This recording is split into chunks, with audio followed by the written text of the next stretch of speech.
All right, we're going to go ahead and get started with today's media availabilities. We've now been joined by Austin Cindric, driver of the number 2 Team Penske Ford. We're going to go ahead and open it up straight for questions since we're running tight on time. If you have a question, please raise your hand. We'll get a wireless mic to you. We will start with John in the middle. He has his hand raised.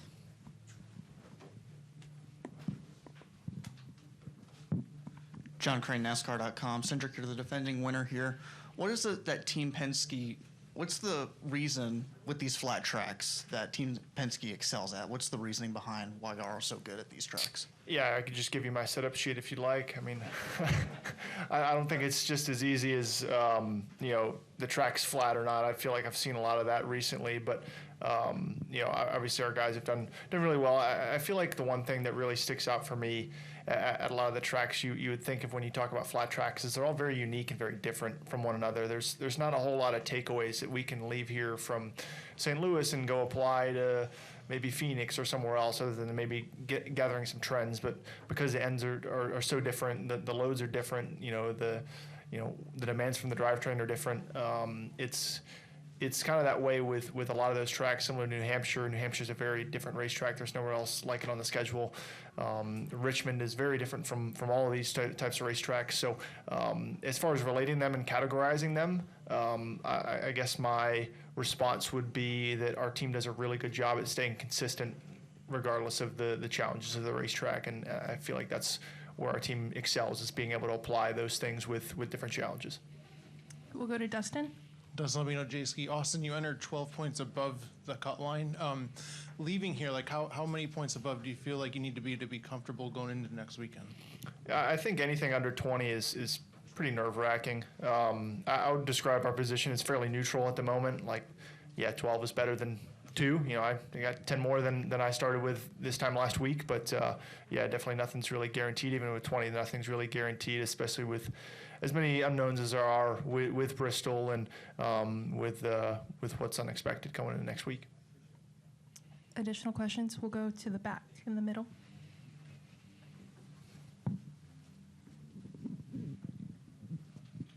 Thank you. Austin, Owen Johnson, Cupscene.com. Can you talk to me a little bit about the process of getting a Supercar seat? Do you approach them? Do they approach you? And what is it like to convince Penske to get you in that ride?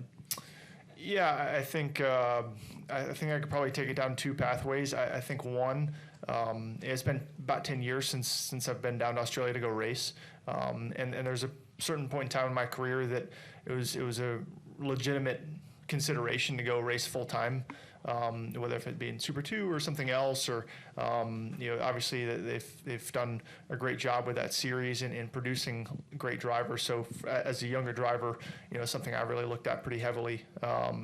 And I've always kind of kept a pulse on. Obviously, I did some racing down there in the past with the Bathurst 12-hour and have a lot of great relationships there. And it's really cool to see it all come full circle. Obviously, I wouldn't be able to do it without the help and connection from Ford with all the guys at Tickford and kind of just piecing things together to see if it is all possible, and then kind of go through the paperwork of how do I get approved and this and that. But all in all, it's going to be a super fun adventure. It's something that I look at as a great opportunity to, hopefully do more races than just the one. I want to do well and represent myself as well as possible, but it's a tricky course and an incredibly competitive series. So looking to see what I learn about myself and how well I stack up against a pretty stout grid. We'll go to the back. Blake Smith, WVJS Radio. Austin, you are the defending champion of this race.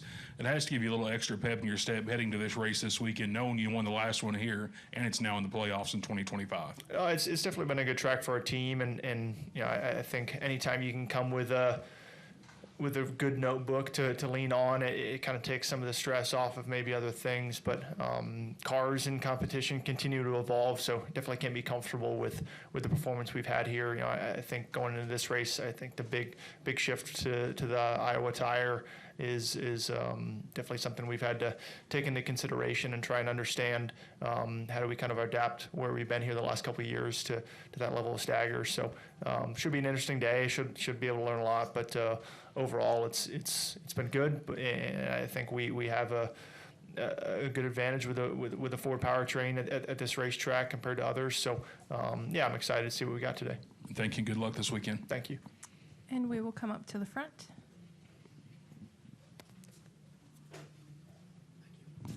Tim Moore, Motorsports Today. Austin, in an interview earlier this week with Dave Moody, Rusty Wallace had said that it took getting his second career win to kind of prove to himself that he had belonged in the Cup Series. Obviously, his first career win wasn't a Daytona 500, and then you win here last year. But I'm wondering, at what win or at what moment did you perhaps prove to yourself maybe that not only can you compete here in the Cup Series, but that you're also a contender?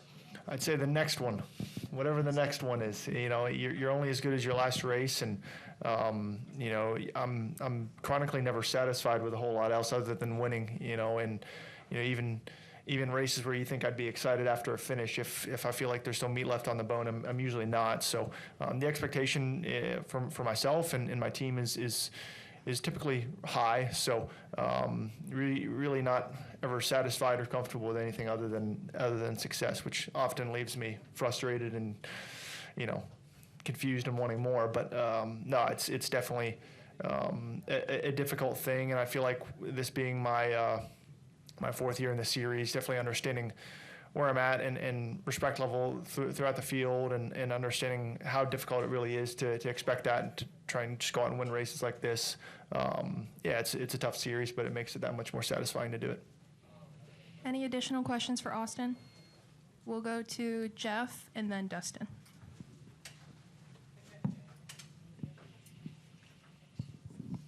I'm guilty of putting these tracks in the group like that. So can you just, from your perspective, do you think these tracks are more different than from each other than like intermediate tracks are from each other? Like which group of tracks are more similar if you're going to put them? Can you give us that perspective?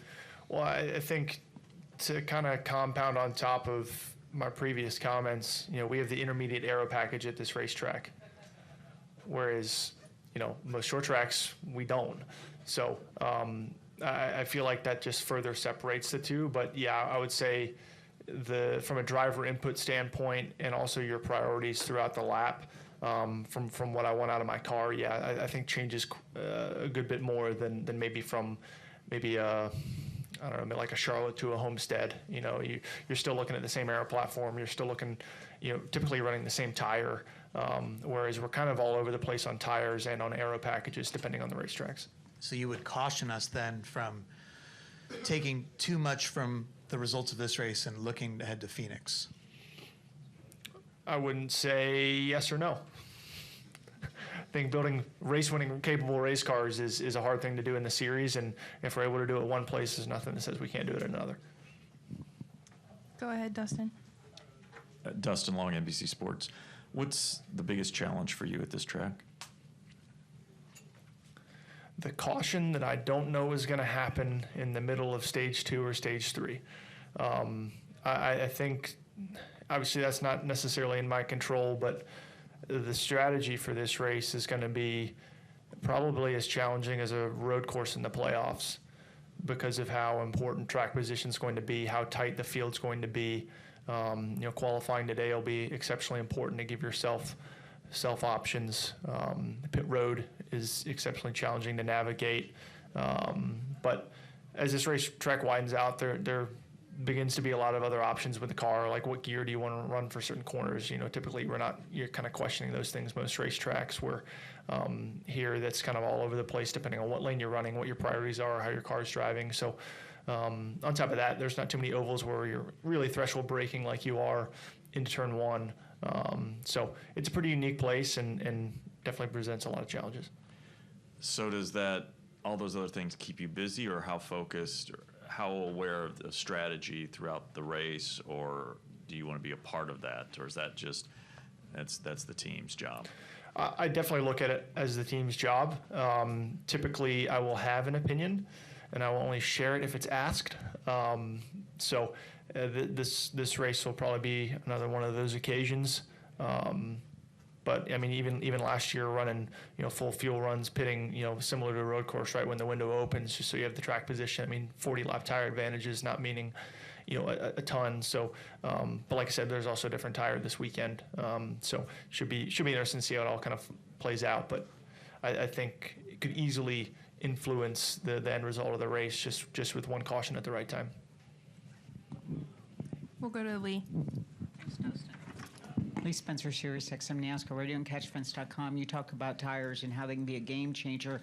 How bizarre is it going to be to have a new tire when you guys go back to Martinsville, because you rely so much of your notes, and even though the track changes from spring to fall, throwing in another tire is just like a whole new ball game.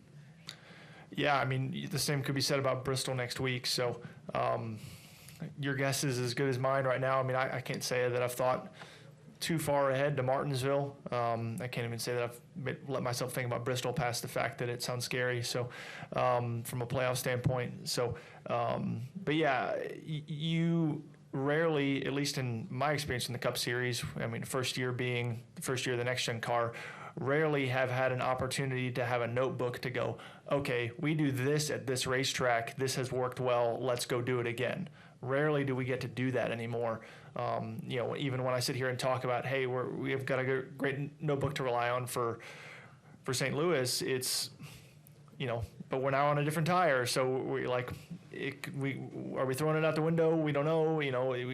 How much can you take away from Iowa? How much you can't? Like, there were years and years and years of, when I raced in the Xfinity Series, the cars were largely unchanged, at least for my last two, the tires, the aero, everything. So you could easily go with confidence to say, hey, we're going to change things up this weekend and throw the kitchen sink at it before we leave the shop, or we're going to run exactly what we ran last year and have zero questions about it. I don't think there's really a whole lot of any of that anymore, other than maybe at the drafting tracks. Is Brian a guy that figures out things quickly, and why is Bristol scary?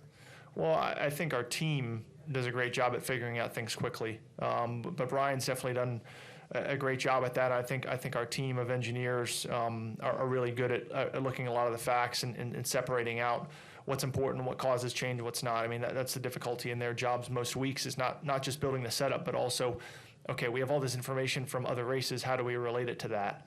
And as far as what makes Bristol scary, the 5-degree temperature swing that it takes to make zero tire wear to tires turning into string cheese, and the beautiful weather that we have this weekend, if we have that in Bristol, God knows what the race is going to look like. So it's and we have a new right side tire. So your guess is as good as mine. So and it's a difficult racetrack for the cars mechanically. I mean, I don't think we've gone to Bristol once with this car and not had some sort of a steering failure or whatever else. I mean, I've had a few power steering issues, and we've had some on our team, other teams, that, and just the fact that, if one car wrecks 20 cars ahead of you, it could block the track and your race could be over too. So a nice race to go into to have a points buffer for sure.